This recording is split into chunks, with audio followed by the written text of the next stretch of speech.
जय हिंद दोस्तों। तो आज हम स्टार्ट करने जा रहे हैं चैप्टर 9 जो है क्लास 7th की हिस्ट्री। कहाँ की? तो SCERT बिहार बोर्ड की। ठीक है, तो चलिए चैप्टर देखते हैं। चैप्टर 9 है 18वीं शताब्दी में नई राजनैतिक संरचनाएं, ये चैप्टर का नाम है।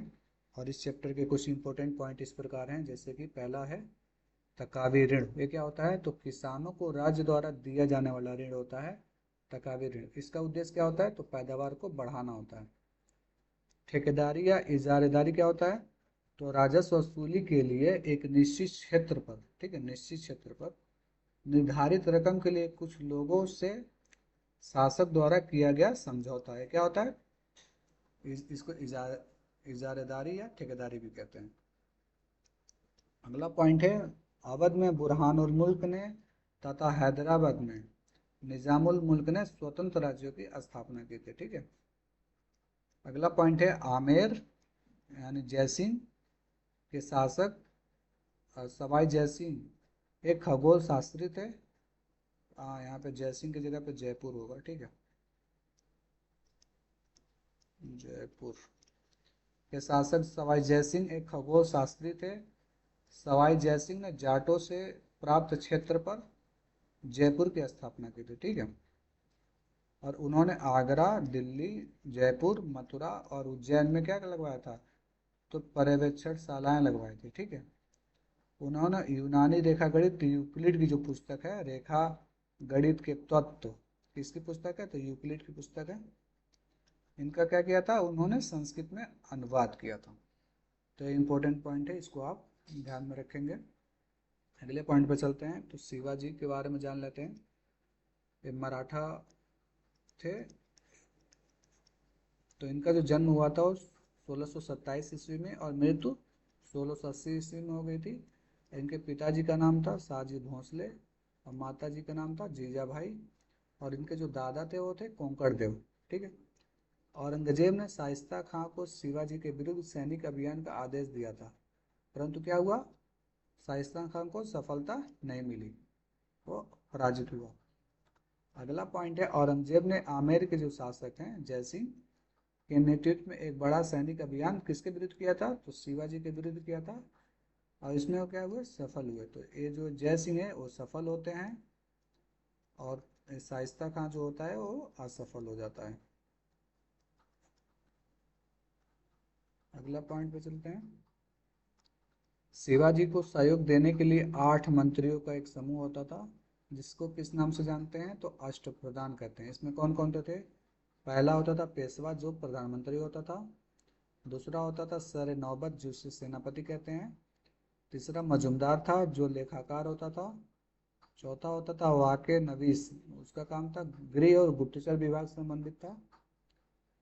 सुरु नवीस जो होता था और राजा को पत्र व्यवहार में मदद करता था। और जो बबीर होता था वो विदेश मामलों को देखता था। पंडित राव धार्मिक मामलों का प्रभारी होता था। और न्यायाधीश शास्त्री जो होता था हिंदू न्याय प्रणाली की व्याख्या करने वाला व्यक्ति था। यानी ये कुल 8 लोग होते थे जो राजा को सहयोग प्रदान करते थे। अगले पॉइंट पे चलते हैं। तो मराठों ने 2 कर को वसूला था मुख्यतः, जिसका नाम है चौथ और सरदेशमुखी। इसके बारे में जान लेते हैं। तो चौथ क्या होता है? मराठों द्वारा पड़ोसी राज्य क्षेत्रों पर हमला नहीं किए जाने के बदले लिया गया कर का कर जो उपज का कितना होता था? 25%। अर्थात जो भी पड़ोसी राज्य थे, मराठा राज्यों के पड़ोसी जो भी राज्य थे, वो यदि चौथ दे देते थे, अर्थात अपने उपज का 25% दे देते थे, तो जो मराठा सरदार होते थे उन राज्यों पर आक्रमण नहीं करते थे। ठीक है, तो यानी वो अपने सेफ्टी के लिए चौथ को देते थे। सरदेशमुखी कर क्या होता है? तो मराठों के बड़े जमींदार परिवारों सरदेशमुखों के द्वारा लोगों के हितों की रक्षा के लिए उनसे लिया गया कर, यह कितना होता था? तो उपज का 9 से 10% तक होता था। ठीक है, अगला महत्वपूर्ण पॉइंट है पेशवा ने संपूर्ण मराठे राज्य को 5 परिवारों में बांटा था। कौन कौन से? और इनको बांटने के बाद क्या किया था? जिम्मेदारी सौंप दी थी। तो इसका जो विभाजन का आधार क्या था? तो चौथ और सरदेशमुखी था। ठीक है, तो पहला था पुणे के आसपास का जो इलाका था वो पेशवाओं के अधीन था। ग्वालियर का इलाका सिंधिया के पास था। इंदौर का जो इलाका होता था वो होलकर के पास था। और विदर्भ का इलाका गायकवाड़ के पास था। नागपुर का इलाका भोंसले के अधिकार में रखा गया था, ठीक है। और इनका जो सैद्धांतिक प्रमुख होता था वो स्वयं पेशवा होता था। इसे मिलाकर क्या कहा गया, मराठा परिसंघ कहा गया, ठीक है। अगले पॉइंट पे चलते हैं। पानीपत का तीसरा युद्ध कब हुआ था, तो 1761 ईस्वी में मराठों और सरदार अफगान सरदार अहमद शाह अब्दाली के मध्य हुआ था, ठीक है। इसमें मराठा क्या होते हैं, पराजित हो जाते हैं। अगला पॉइंट है, औरंगजेब के विरुद्ध सबसे शक्तिशाली और कृषक विद्रोह किसने किया था, तो जाटों ने किया था।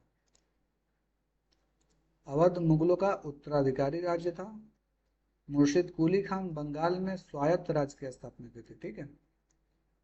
अगला पॉइंट है, गुरु गोविंद सिंह सिखों के एक शक्तिशाली राजनीति और सैनिक शक्ति के रूप में परिवर्तित किया। शिवाजी ने 1774 ईस्वी में स्वतंत्र राज्य की स्थापना की थी। और जो सूरजमल थे वो जाटों के नेता थे, ठीक है। तो इस चैप्टर में इतने ही इम्पोर्टेंट पॉइंट्स निकले जो आपके एग्जाम में काम आ सकते हैं। तो आई होप आपको वीडियो पसंद आया होगा, तो आप इसे ज़रूर लाइक करें और कमेंट करके अपना फीडबैक ज़रूर दें। अपने दोस्तों के साथ शेयर करें और मेरे यूट्यूब चैनल को सब्सक्राइब करें और बेल आइकन को प्रेस कर दें ताकि जब भी कोई भी नई वीडियो आए आपके पास सबसे पहले पहुँचे, ठीक है। मिलते हैं अगले वीडियो में। धन्यवाद।